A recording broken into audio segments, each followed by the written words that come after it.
Good evening, Serena. I hope all is well with you. Thank you for reaching out to me in an email. I understand that you want to research the opioid crisis, which I think is fantastic. However, for the purposes of this class, we have to make sure that we are keeping our research topic related somehow to writing studies. And I know that's why you reached out to me for clarification on that. So, what that means is we're only qualified as writing studies scholars for this class. I know that I've called you a writing studies scholar before. In our introduction videos at the start of the semester, I said, think of yourselves as scholars, particularly in the arena of writing studies, because those are the skills we're building for this class. So what does that mean? That means as writing studies scholars, we have the tools and the capacity to study acts of communication. I say acts of communication because I think it's more than just writing like we consider a written letter on a page or a textbook or even like a novel you would read for pleasure. Acts of communication are constantly conveying rhetorical, or actually they're rhetorical situations. Anytime someone is speaking to you, there's a rhetorical situation. There's a reason for the act of communication. There is the reader expectation that's at play.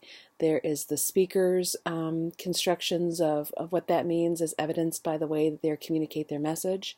So when I say acts of communication, that means anything from something like an academic article to even things like Twitter, Facebook, Instagram, subreddits, YouTube, anywhere where there's an act of communicating a message that is given to the general public to be consumed. It's not a one-on-one instance. This is something where someone is constructing a message that is meant for everyone or a particular group, because there are discourse communities, of course, involved and communities of practice. But it's not like this is a private message or a conversation between two people that you're not going to have access to. This is something that is meant to be consumed by a group and is available, for more than one person basically to interpret. So for us, we have to make sure whatever thing that you're interested in, we are looking at an act of communication surrounding that particular topic. So for you with the opioid crisis, I know that you're saying that you're interested in looking at, hang on, I'm just trying to pull this up and read while I have myself filming, how it's affecting American citizens, the steps that need to be taken to help this problem, and how the media can help to stop this problem.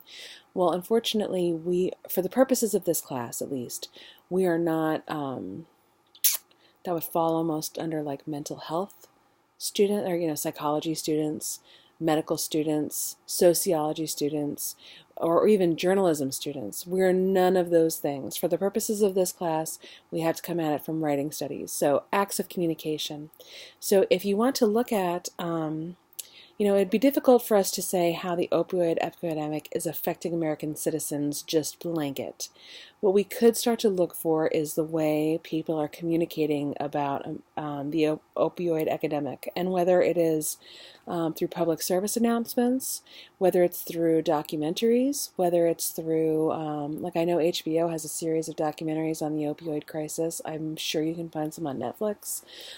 If you wanted to look at just in general, like advertising about the opioid crisis, or if there's something that you're following on Instagram or anything along those lines, YouTube videos that are discussing it, if we can find one type of active communication, so whether it's, like I said, the Instagram posts, Twitter, YouTube, it would be too difficult, I think, to have like a documentary and advertisements and tweets about it, as opposed to that's just going to be way too much stuff to compare in terms of apples and oranges. But if you could look at, if you think about a genre as a response to repeating rhetorical situation, like Carrie Dork says, then you can start to think of these repeating acts of communication of a particular type, so maybe it's documentaries or Instagram posts or whatever it is, that will establish this is in fact a genre that we can study in terms of writing studies. We can look at it then through the lens of communities of practice or through the lens of what did I say? I'm sorry. Communities of practice, discourse communities, or we can look at it as just a genre analysis in and of itself, where we're analyzing these particular acts of communication. But we have to bring it back around to something that we as writing studies students and scholars have the toolkit to examine. So we have to keep it in the arena of writing studies. I'm trying to use as many metaphors as I can to try to help make this clear.